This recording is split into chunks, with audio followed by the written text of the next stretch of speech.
Kisah iblis dan Abu Hurairah tentang zakat, apakah bisa dikatakan kita bisa mengambil kebenaran dari orang jelek?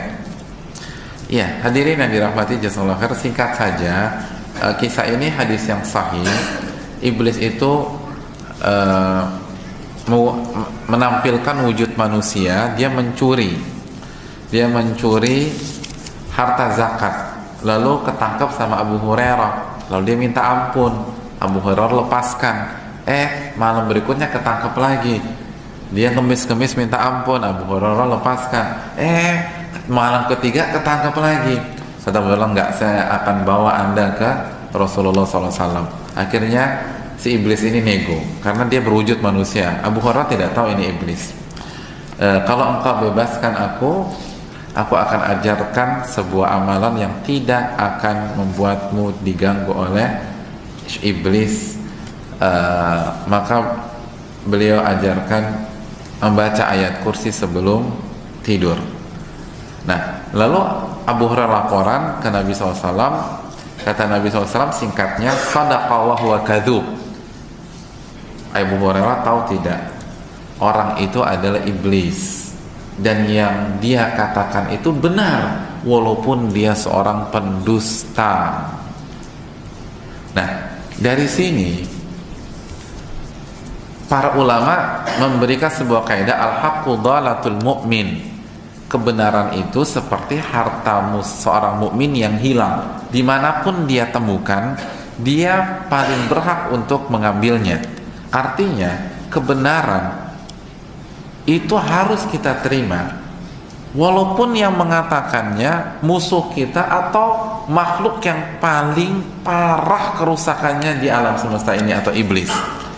Jadi selama yang disampaikan kebenaran kita terima. Tapi ini bukan berarti kita belajar dengan setiap orang, termasuk orang sesat. Bedakan antara belajar dengan menerima kebenaran yang dikatakan oleh sebagian. Sama ketika kita mempelajari perminyakan, kita harus belajar dari pakar perminyakan. Tapi ketika ada orang awam asbun lalu menyampaikan opininya tentang kenaikan BBM dan teorinya benar, ya udah kita terima, iya benar Pak, yang Anda katakan tuh benar. Tapi saya nggak mau belajar dengan Anda, saya mau belajar sama pakar perminyakan. Nah begitu juga bahwa ketika kita belajar, kata Muhammad bin Sirin, inna hadzal ilma dinun fanzur amman ta'khuduna dinakum. Dalam muqaddimah Sahih Muslim, dalam pendahuluan buku hadis besar yang bernama Sahih Muslim, Muhammad bin Sirin mengatakan, sesungguhnya ilmu ini adalah agama, maka selektiflah dan lihatlah dari mana Anda mengambil ilmu agama tersebut. Nah, dan Nabi juga mengatakan dalam hadis Ibnu Mubarak, ada hadis riwayat Imam Ibnu Mubarak, Nabi kita bersabda sallallahu alaihi wasallam, min asyratis sa'ah an yultamasal ilmu inda al-asagir. Salah satu tanda hari kiamat, ilmu itu dipelajari dari orang kecil. Apa makna orang kecil? Ada dua pentafsiran orang kecil. Bukan orang yang berbadan kecil ya. Kalau jadi ustadz harus gemuk-gemuk, bukan itu. Maksud orang kecil di sini, yang pertama adalah orang yang menyimpang, sebagaimana penjelasan Ibnu Mubarak tersendiri. Jadi dia menyimpang, tapi ternyata masyarakat terpukau dengan dia dan belajar dengan dia, padahal dia menyimpang. Yang kedua, dia nggak menyimpang, tapi dia tidak punya kapasitas untuk ngajar, sebagaimana dijelaskan oleh Al-Imam Ibnu Abdul Bar.